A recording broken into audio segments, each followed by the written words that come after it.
At first, someday doesn't sound like a problem. It sounds hopeful, responsible, even. It suggests patience, timing, the idea that you're simply waiting for the right moment.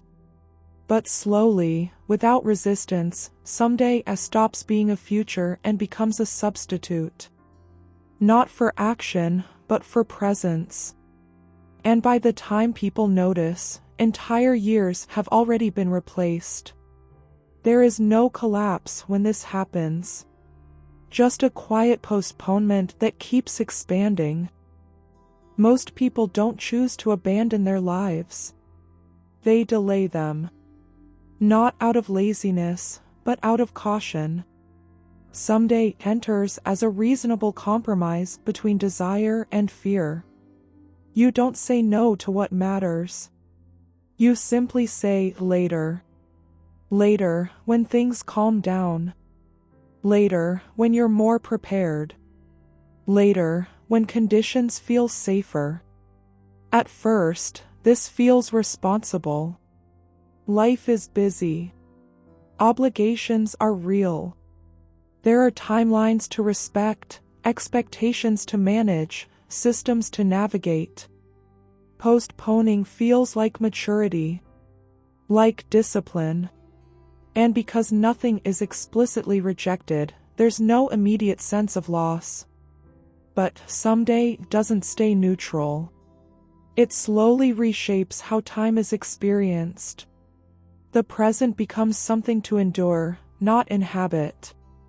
Meaning is relocated to a future that is never clearly defined, only assumed. At some point, intention replaces action. Planning replaces presence. Thinking about life starts feeling like living it. You rehearse futures internally, believing that clarity will eventually arrive on its own. And because you are always preparing, it feels as though movement is happening, even when nothing actually changes. Someday it becomes a psychological holding pattern. It keeps desire alive without demanding commitment. It allows people to feel aligned with a life they are not actually living. And because this postponement feels temporary, it never triggers urgency. The danger isn't delay itself. It's the illusion that delay is harmless. That time is neutral.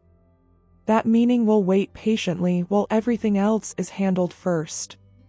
The real mistake is not waiting. It's assuming that readiness arrives before action. Most meaningful changes don't begin with certainty. They begin with discomfort, instability, and imperfect movement. But someday convinces people that clarity must come first and action later. Over time, this creates a subtle inversion. Life becomes something you think about rather than participate in. Presence is replaced by anticipation. And anticipation, unlike presence, has no weight. It feels active without being demanding. What's rarely acknowledged is that someday is not a point in time. It's a mental category. And once something is placed there, it stops interacting with reality. As years pass, people don't feel regret right away. They feel distance. A growing sense that their life is happening nearby, but not through them.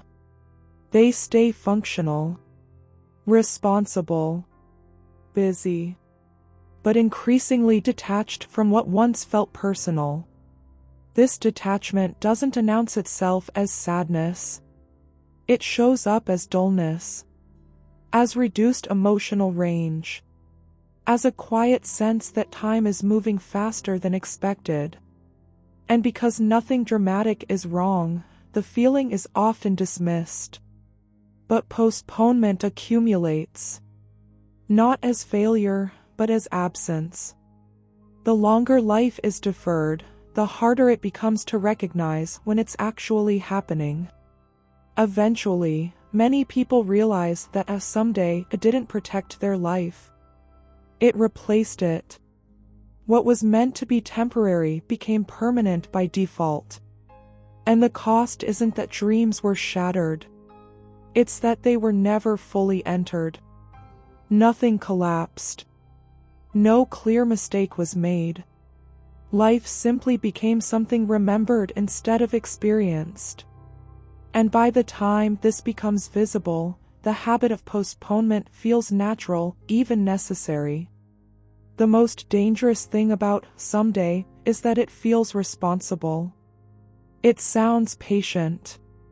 It pretends to respect time.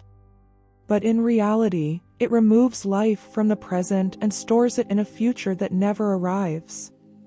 The question is not what you postponed. It's how long postponement has been standing in for your life. This channel is about noticing the substitutions we accept without question.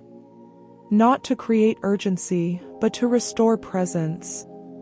If this stayed with you, the next video explores what happens when people finally realize time has been quietly deciding for them.